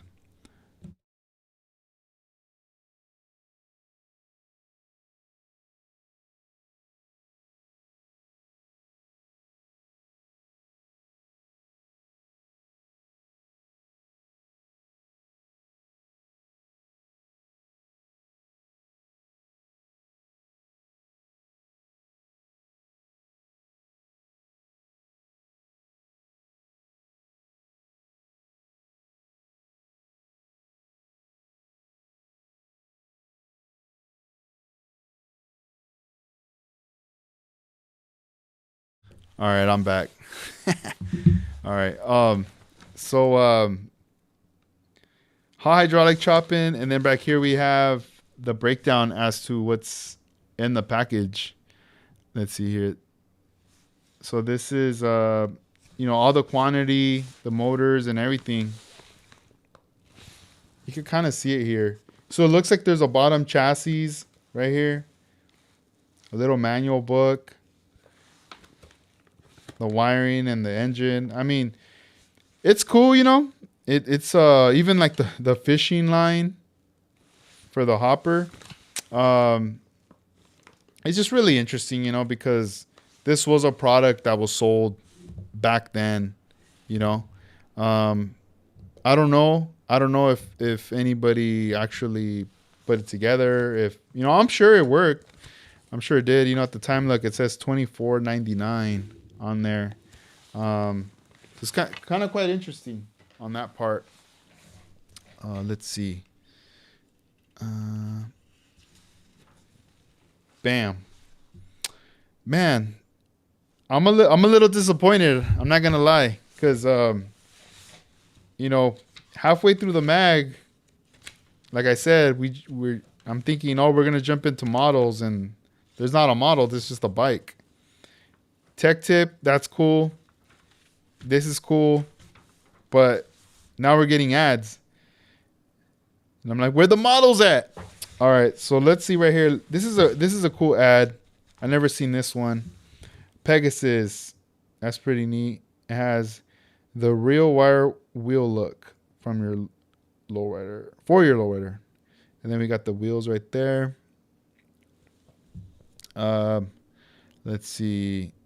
And then right here it says Best of Show Astro. It says just arrived from Best of Show Hobbies is a new Chevy Astro van resin kit. As designed by David Anthony Garcia, the Astro van features an attention to detail that you'd expect from standard kit, and may very well be the only thing of its kind on the market. More new products are on the way, including 5-window version of the kit and specially designed chrome Euro style wheels. For more information, Best of Show Hobbies. All right on. So this is somebody in Azusa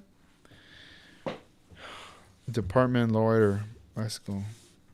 See, these are new ads. Now we start seeing Joe's Hydros, models, and cars. This was just smoking. That's funny. Yeah, even the artwork. Look at the artwork. Like we mentioned here, it's over here too. And wow, that's pretty cool. And look at that. Over 18-inch long, ready to dance, 1/10 scale radio control. That was like, the Red Cat at of the time back then, right? I mean, can't compare. It's not doing the same thing, but at the time, that was like the hopper that was going down right there. And then look at the prices for the cars, the models at the time. We have like a 63 Chevy Impala, $11. 62 Chevy convertible Super Sport, $11. Monte Carlo, $11.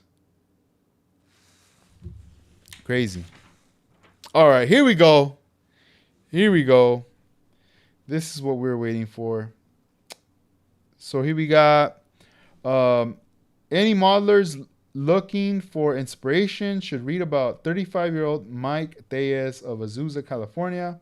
We call guys like Alan Gonick, David Anthony Garcia, and Armando Flores, veteran masters of model making craft.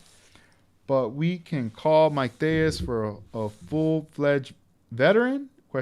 You may consider him worthy of the title after viewing the intricate details of his models, which has come after only 4 years of table time. Damn, only 4 years. Okay, so let's take a look. Hidden talent. And I'm assuming this is a photograph of him right here. Let me see here. So we see an engine bay. Oh, so this car must be that yellow one. Check it out. This one here. And then, bam, same car. So we see it in color. But they didn't They didn't get the color treatment on this one. But at least we know this is the car that's on the cover. Let me see. Okay. Oh, thank you, man. Later on, Ronnie. Have a good one, man. Have a good night, man. Peace. Hidden talent. All right. So that is a really nice 64 Impala right there that we see here. And then here we go. Here we have this 39. Wow. This is really something. And all this looks hand painted too. Even the little drawing.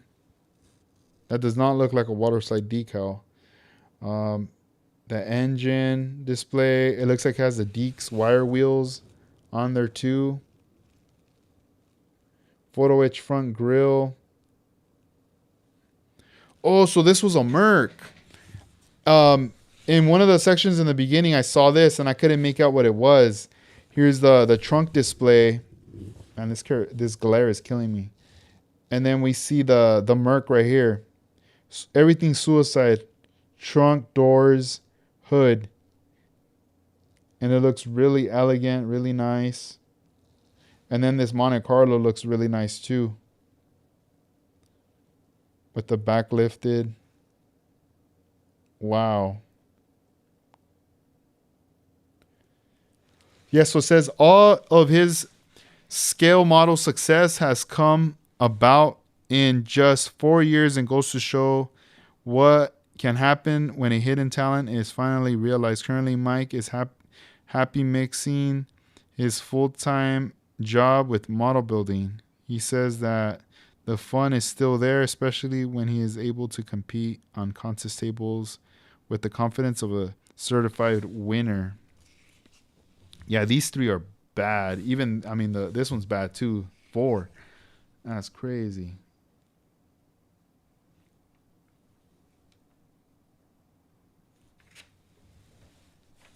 All right, now we got ads. So we got 2 ads. So far, we've only had 1 feature so far. Okay, here we go. Another feature. Nice. Plastic Craftsman. We got the 61 right here. Oh, look at that interior, though. Just have bucket seats. And then all of a sudden, you got this nice little center display right there in the back. You know, with the cups right there, ready to toast. We got the front, the engine bay right there. And then we got that trunk setup with the wire wheel in the back. That's neat. Look at this one. This is interesting. Nice, kind of like of a radical look right there. That's pretty cool. I never seen these cars. First time I'm viewing this with you guys right here. Let me see here real quick.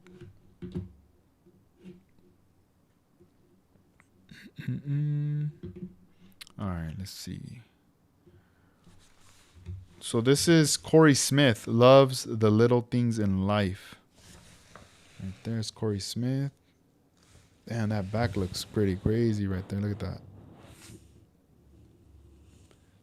Speaker setup. Oh, Corey Smith of Fort Worth, Texas, loves the little things in life, namely 125th scale model cars built in such creativity with precision that we had to show them off. That's dope, man. Super cool stuff right here, guys.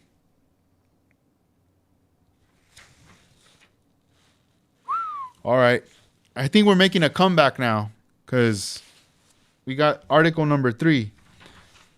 First article, this one, dope, super dope. I mean, at the time, I'm already imagining like, you know, what if I bought this already at the time I'm a kid? I'm flipping through the book. I'm excited. I've been waiting for this to come out every couple months. And then bam, I look at this. I'm like, cool. Maybe I'll cut the page out, put it on my wall, you know, get some inspiration. Here's another one. Get some inspiration. Psh, get that page right there. Then over here, we got Lowrider Fever. So we got model cars on this side. And then right here, it looks like we're stepping into like some Hot Wheels stuff right here. 164 scale. Let's see what it says over here. Don't tell me. Is this a diecast or what is this? No, this is the monogram for sure. All right. It says, those of us who don't have the pocket change to buy or build our own full-size low can still enjoy the same hands of pride of putting together a classic car or truck.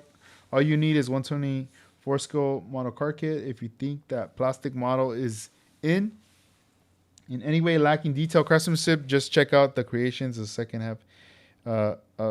half of each issue of LRB modelers of all kinds, amaze beauty and workmanships of the plastic tabletop lows by the model car companies responding by putting out new kits. Capitalize on lowrider fever. All right, so like this is our AMT Monte Carlo. Then these are the monograms.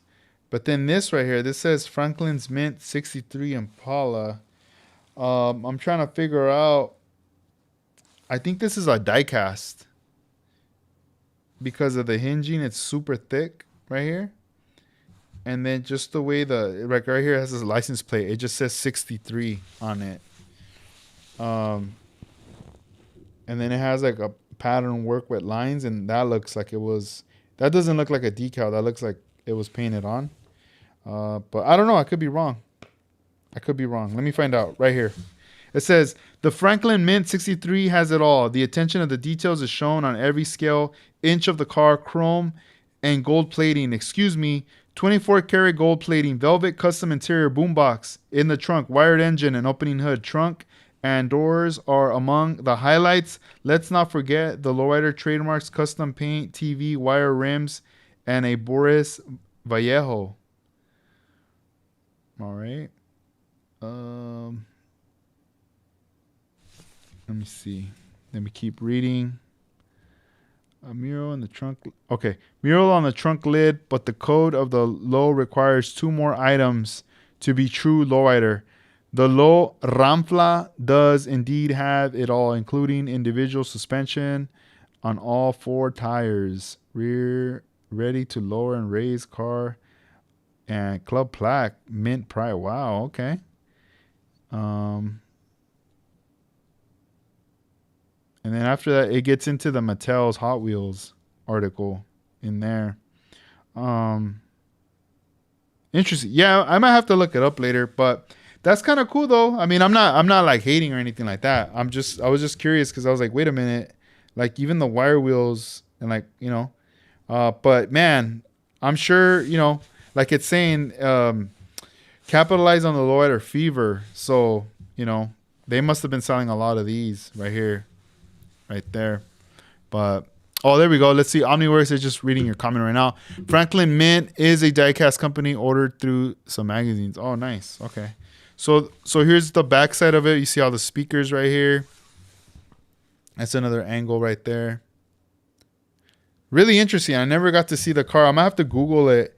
I want to see it in photographs. Pretty sure I could pull it up later. And then these are cool too. It looks like a 65 and like a 59 right here. That's really cool. Oh, you know what I'm liking on this right now? That I'm looking at this diecast? Here, let me zoom in for you. Oh man, this is kind of cool. Interesting. Look at this car. The one thing you'll notice is the front wheel well. Look how high the cut is on the front. Like you only see like a little tiny piece of the fender. Oh man, that's almost giving me an idea. Like for a model, like if I would like slam it and then the wheel well extend it even more. But I don't know. Who knows? I mean, they're using huge wheels, right? It'd probably look ridiculous if I'm putting like 14-inch wheels and it has a huge ass cut right there. It'd probably look real crazy. But anyway, that's cool though. So now I understand why the article is called Lowrider Fever, Model Cars, Diecast, and Diecast. 2 different scales, 124, 164. Cool. All right, let's move on. Oh, yeah.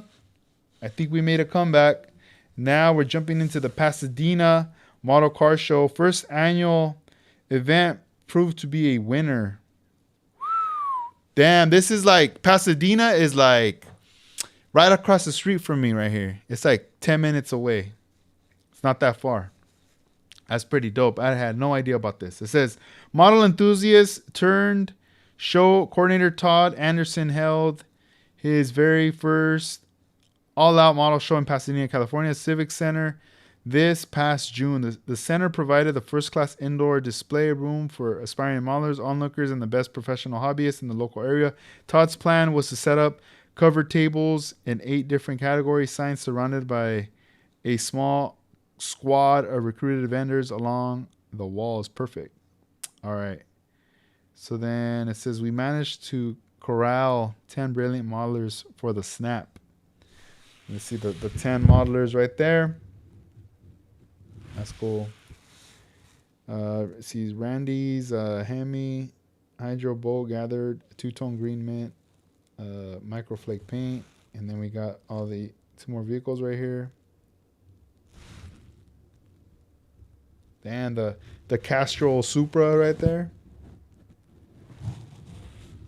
And then also text and photos by Nathan Trujillo.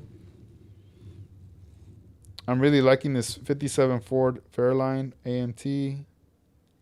Then we have Chris Acostas Impalino. And then right here we have Chris and Kevin formed the urban refugee camp of Orange County. Then it looks like they're vending, these dudes right there. You can barely see them. Come on, come on. What's going on here? Todd Anderson looking good. Awards gave high hopes to modelers attendees. And then down here we have the list of all the winners right there.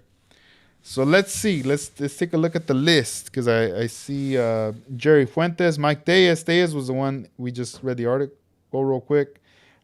Michael Blake, Kim Grant, Kurt Barlow, Abalos, Randy Abalos, R.V. Johnson, Alex Fernandez, Elijah Molina, Chris Acosta, Finney Phillips.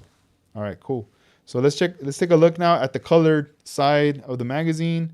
Jerry Fuentes finally crafted 64 Impala Limo right there. It says Frost and his 10-year-old son Elijah showcase 6 models. Wait, is this Kid Frost? No, is it? And his son? Because I know his son's like a music producer, but I don't know. I can't tell. I'm gonna try to find the article, but they are wearing the hats that say Frost. So I don't know. Alex Fernandez showed a spinning turntable.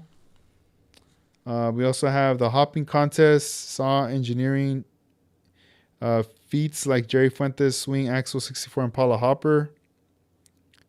All right, cool. That's Kid Frost, bro. Dang, right on. Look at that. That's dope. Out here in Pasadena back in the day.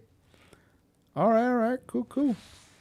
Damn. All right, then we got Randy Avalos 50 Chevy features, a rich blue finish. Alex and Lalo from House of Hobbies. All right, on. House of Hobbies. Is it? No, I don't think it's Burbank House of Hobbies. I wonder which House of Hobbies. Oh, look at this one. The Mike Diaz winning award, the Cantina 39. So this one right here, I want to say Tingos owns this car. This one. Because when I interviewed Tingos, when he said he came out to California and we were hanging out right there at Armando's house, he pulled out some models, and I remember my friend Rudy was like doing like a photo shoot of some of his models from his collection, and I remember the name, the Cantina 39, and I want to say it was this one right here that he pulled out. But look at the colors on that and that skirt right there, and man, it's a really nice car. That's dope. Look at that. Oh, that's really clean. And then down here we have the 57 Chevy was another fine piece of Jerry Fuentes. Awesome. And then we have here Todd left discusses what it takes to build a winner. That's dope. I wonder, let's see. Right here, let me skim through this real quick. I wonder if they mentioned anything about Kid Frost being there.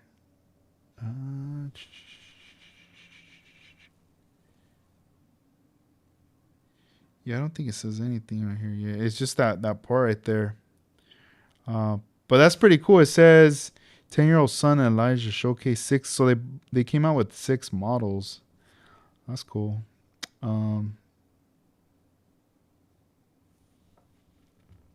Let's see if I wonder if it keeps going or that's it. Oh yeah, it says we'll see you next year. Dang. All right. Oh, now we got more ads. Okay. Man, everything's so pink and lavender and purple. Oh, then the Euros. So I guess it started doing more of the Euros, right? The Lowriders.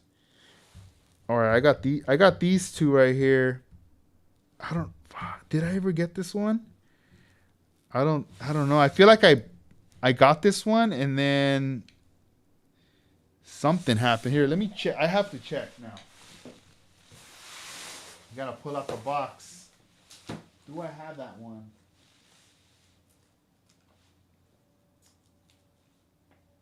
Man, I probably don't have it. Let me see.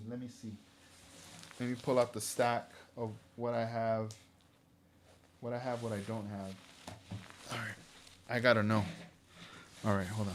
I don't want to smash this magazine. All right. What do I have? So this is Dead End Book. Then we have the letter with the Gypsy Rose, and then we got the Local 64. No. Here's Armando 65. I think this was probably one of the last issues.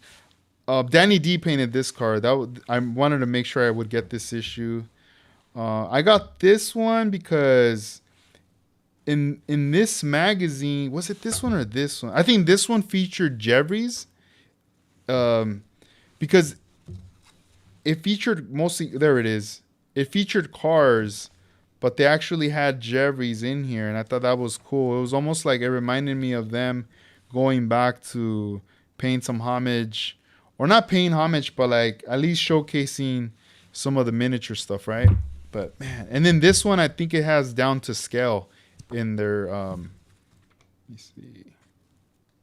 Oh look, Danny Trejo, right there. Watch, where's it at? Oh, this is such a badass Merc. Look at that. The Towars, man. So dope. All right. Let's keep going. We're getting sidetracked right here. Let me see. Where's the guys? Oh, here we go. Look at that. Down a scale. So we'll look at this one. Mr. Patterns right there. But yeah, so not here. But that's why I bought these. And then, this is that girl that was with the Playgirl bunny, that Hugh Hefner's lady. And then, I don't think I have it then. I thought I had it. But yeah, this is like my friend's dad's car from Oxnard. That was his car. This is an old issue. This is all 70s stuff right here. Stormy. So this building, if you ever go to Oxnard, you'll see two tall buildings. Those are the only 2 tall buildings in the city, and this is one of them right here. But yeah, there you go. It's for old school car club, La Gente Car Club Oxnard. Boom. It's pretty dope. But they only came out with 1 issue. Technical Lowrider, just 1. But it's pretty cool. Pretty cool mag. But man, I'm disappointed. I don't have it. So yeah, we'll have to do flip throughs through these on another day. Oh man. What the heck? I thought I had it. Yeah, let me put this back now. All right. Damn. Box is heavy. All right, cool. So, let's see. Oh, Kevin says, what year was this mag? This one is fall of 1998. Right there. And let's see. Jose, what year and month is the one with down to scale? Let me pull it out. Hold on. Let me get that info. Which one was it? Oh yeah. Here we go. Oh, there it is. It even says it on the cover. Look at that. Down to Scale Model Car Club feature. This one is November of 2016. Right there. And it was $6.99. When this came out, I didn't buy it at the time when it came out. Like, I think I ordered it back issued back then, you know, because I didn't know that they were featured in this. And then later when I got to meet the guys, I found out that they were in the magazine. Like, and then I went back and I went on the whatever company was doing the publishing or selling, you know, the prints for them.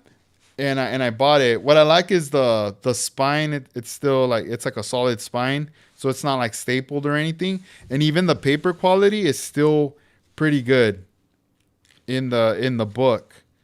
Like, it's thin, but it's not that bad. It got worse later towards their later issues.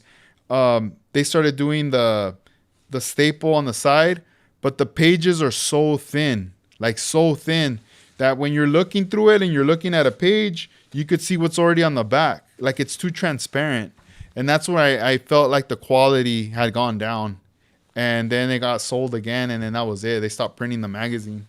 But yeah, that was one part that was kind of whack. What up, Carlos? How you doing, man? What's up? But yeah, man, try to get it. If you're trying to collect that one for the guys, for the crew, just look this one up. In case if you can't find this one, just go on eBay and look up this issue, November of 2016, and I'm sure you'll find it, man. You'll end up finding it. There's always people selling the magazines there, on the there on eBay. You know, I'm sure you'll find that.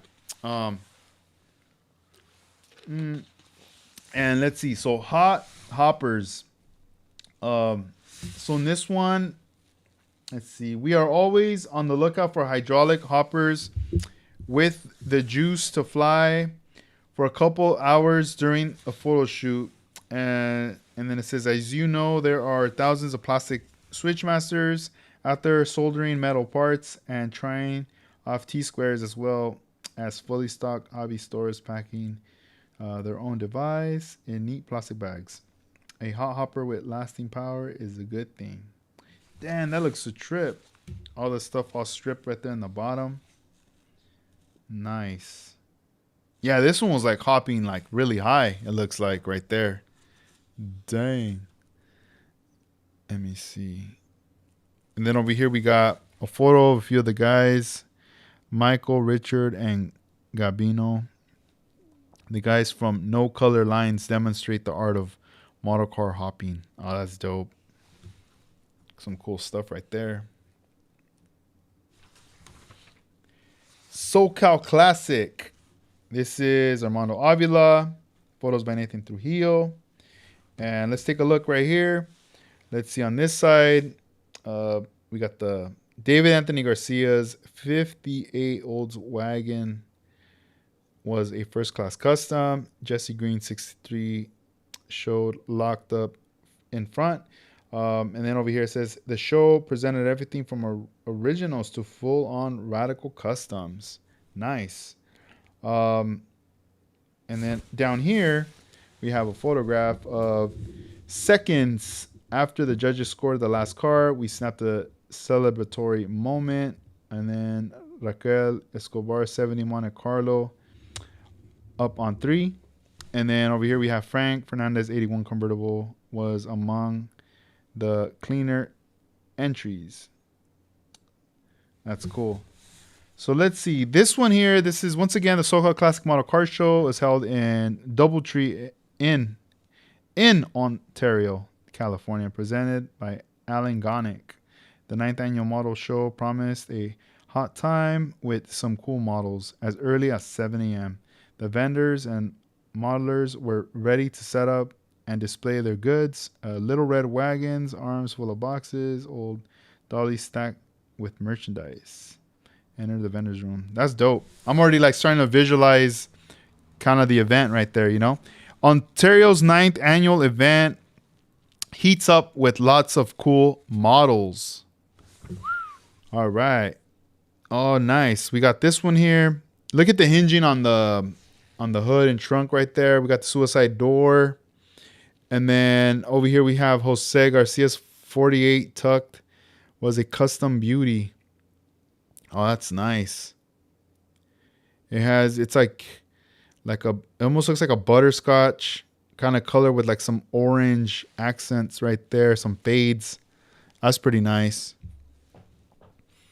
And then we have the Lowrider winners gather. Here we have all the guys right here gathered up. I don't know if you guys can kind of see that right there. And then the next page or next one right here, we have Jose Contreras 65 Impala featured a restyled interior designs. Let's see. This glare, man, it's killing me. All right. The 98 SoCal Classic Model Car Show was a big draw for lowriders. Look at all the cars, though. That's a lot of cars. And I'm sure there was more, right? But just the display of it right there. Like you're kicking it. You're walking around the tables. You're taking a look at all the cars. That's pretty cool. Oh, look at this one. Jeff Metzger's Out of Sight 63 Ford Galaxy. That's nice. I like the color, the shine. It's really cool.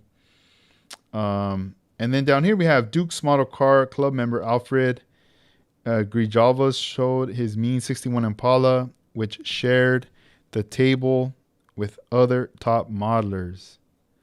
Right there, man, that's so dope.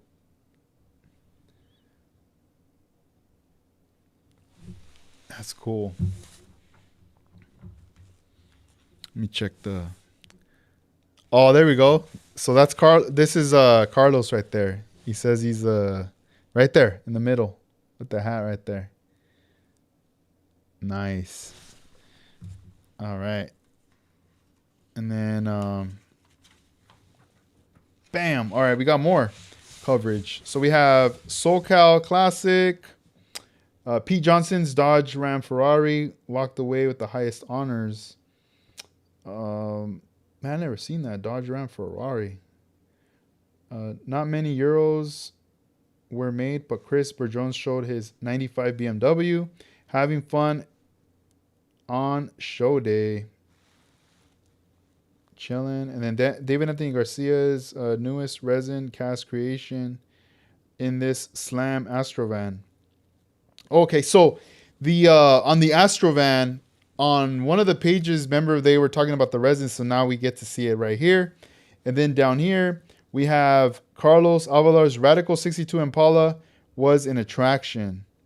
Check that out right there. So this is Carlos' 62 right here, Impala, that's here in the chat hanging out with us.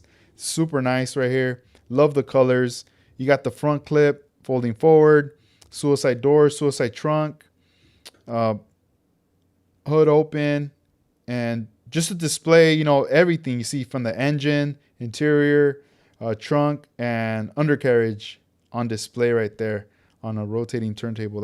That's super dope right there. And I love the color too. And let's see here. All right.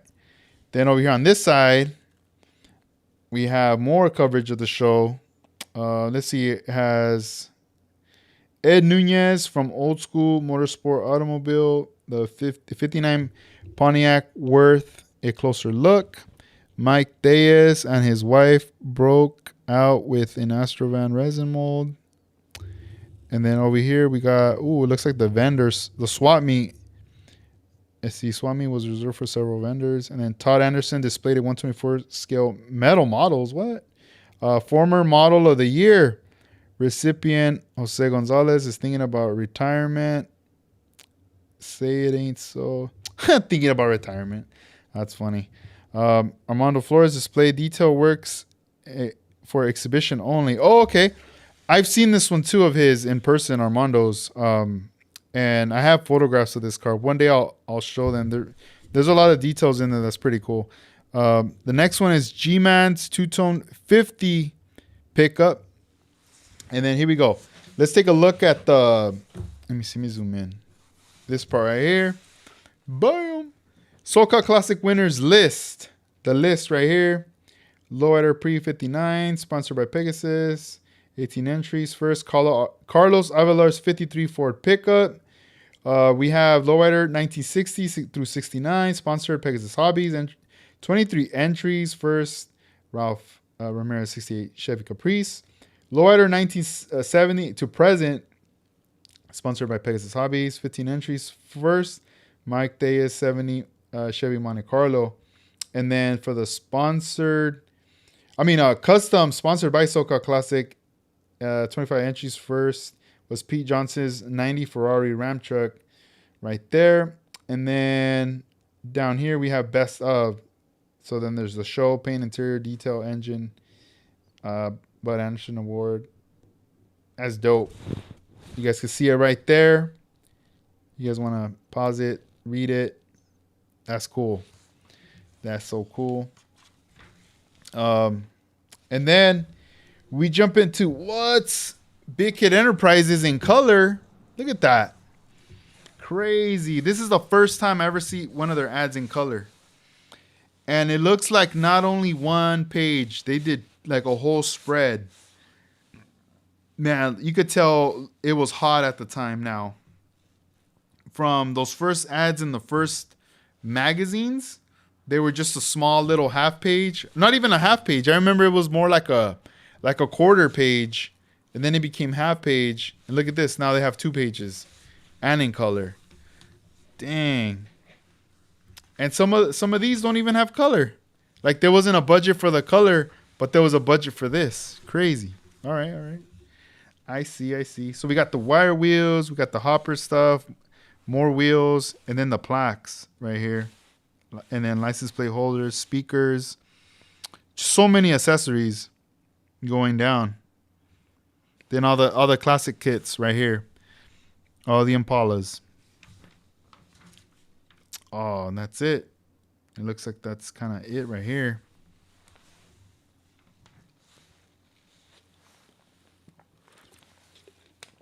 Oh man. More ads. And that's it. Damn, that was the last article of this book. But yeah, it definitely made a comeback. It was starting really slow, but it started obviously building up, and it built up to this. And I feel like the magazine, I think it had 3 or 4 features in this, but it actually like made a good comeback because we started to see color and some really cool, inspiring stuff. I'm looking at it at a point of view of like to get inspired, right? Like you're like back then, you're waiting for the magazine, you get your hands on it, and now you're like, all right, cool. Like I wanna get back into it, you know, get inspired and all that cool stuff, right there. So I don't know. I think that's pretty cool. But man, that's so awesome. So this was this issue right here, fall of '98, right there. Let me see, real quick. Let me go back real quick to the comments. Jose says, Carlos, I remember your builds, cool stuff. I'm also returning after a long time away from the hobby. You should, and then Carlos says, you should see what I'm working on right now. Oh, nice. And yeah, that's awesome, guys. Hell yeah. Build, make some stuff. It's a trip, man. Like no matter how much time has passed, you know, you come back, start building some stuff and working, and it's just gonna bring back a lot of memories and stuff, you know. Oh, here it is. That's the one I was talking about. The resin's right there. But yeah, it's pretty nice.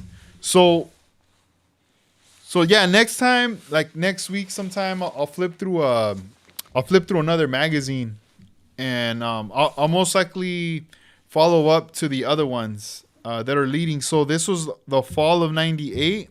So the next one I'd probably pull out from the section would be winter of '98, and then after that it would fall into whatever issue that I have in the 99. Like I said, these ones here, this is the first time I'm flipping through this. I don't own this issue.